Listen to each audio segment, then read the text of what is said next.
Now, South Africa's political party funding legislation continues to evolve as stakeholders seek to protect the country's electoral process and democracy from undue influence. This week, the IEC, legal experts, political parties and civil society organizations gathered at the IEC symposium on political party funding. One of the sentiments expressed at the event is that political parties should be funded from the public purse to fight undue influence. To take a look at this, we are now joined by political analyst Professor Jannie Rossouw. Professor Rossouw, very good evening to you. Thank you so much for joining us. Now, the finance minister at that symposium also mentioned that he believes that political parties should be fully publicly funded. And I guess the key question is, with what money, as we know that government is cash-strapped? Oh, good evening, Martha. Good evening to the viewers. In short, if political parties must be publicly funded, they will have to be funded by taxpayers. It's obvious to me that the Minister of Finance do not understand that South Africa has tired taxpayers. The South African taxpayers are completely overburdened. So, in short, I cannot agree with the Minister of Finance in making the statement. He knows that the South African, the government's purse is empty. So to sort of allude to more spending commitments by the government, I cannot agree with this. Now, Prof, this is the same minister who just a couple of months ago was proposing a 2% VAT increase. There was a lot of hullabaloo over that as well, taking it also to the court systems. We had our political parties who were fighting that. But again, and I'm mentioning that because the reasons that were given to the minister were the obvious reasons that you're mentioning, that the taxpayer is already overburdened and cannot take any more. But with this suggestion as well, would we think that we have a finance minister who appears to be devoid of the reality of how the intensity and the level of how cash-strapped South Africans truly are?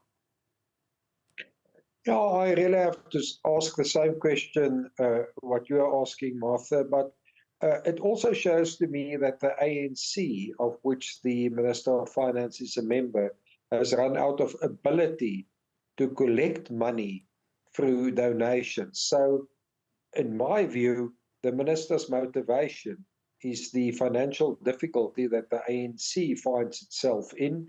And it seems to me that the minister is pleading the case of the ANC rather than the case of the best interest of all South Africans. For me, it's a very simple solution.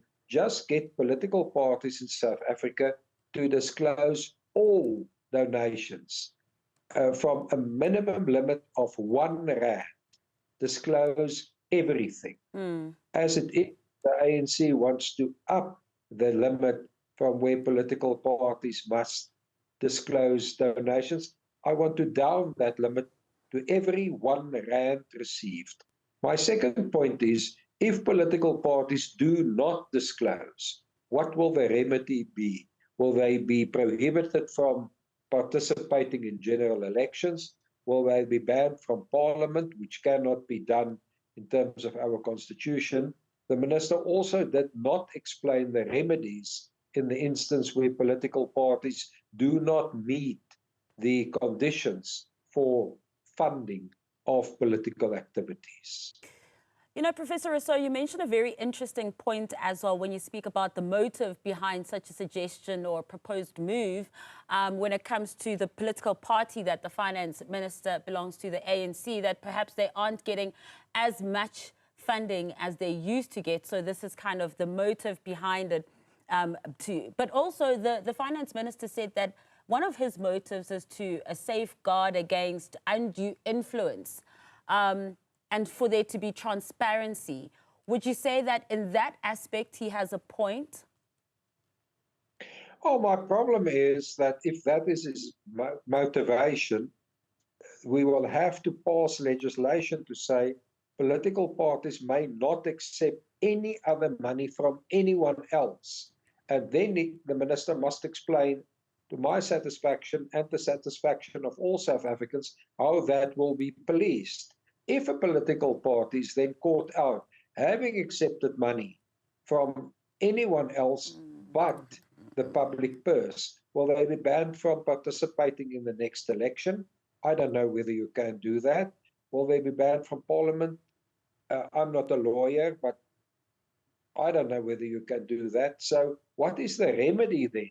If the minister's solution is applied and the political party accepts other donations, what is the remedy then to punish such a political party? So my view is rather do not give them public money, get them to fund themselves from the private sector, but get them to disclose every rand donated to them so that we can have full transparency in terms of donations received.